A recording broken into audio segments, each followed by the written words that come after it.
আসসালামু আলাইকুম, আমি প্রিয়া আর আপনারা দেখছেন রাসেল প্রিয়াস লাইফ। আজ আমরা বিবিখানা পিঠা বানানো দেখাবো।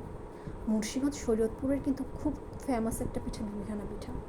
যাই হোক, আম্মু বলে বিবিখানা পিঠা নাকি চাল বেটে করলে খুব ভালো হয়, তাই আমরা আগে চালটা বেটে নিয়েছি।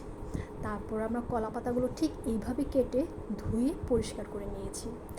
দেন আমরা একটা নতুন চুলা বানিয়েছি, সেটা আমরা উদ্বোধন করলাম এই বিবিখানা পিঠা দিয়ে। এই তো দেখতে পাচ্ছেন আমাদের চুলাটা অলরেডি উদ্বোধন করা হয়ে গেছে। দেন আমরা বিবিখানা পিঠার মিক্সচারটা তৈরি করা শুরু করলাম।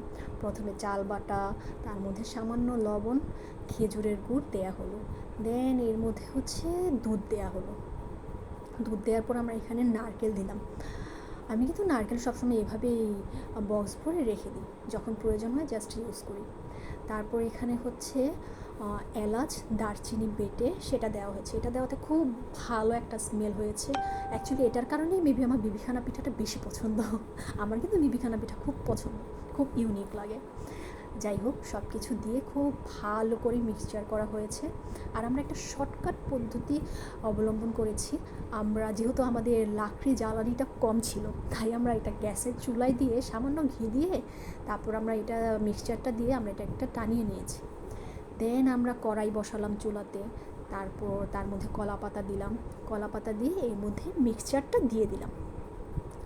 দেখতেই পাচ্ছেন মিক্সচারটা একটু লিকুইডিটা কমে এসেছে, সেটা আমরা দিয়েছি।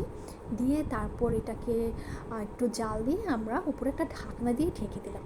ঢাকনা দিয়ে ঢেকে কিন্তু আঁচটা আবার মিডিয়াম করে দিয়েছিলাম, এত বেশি আঁচও দেওয়া যাবে না।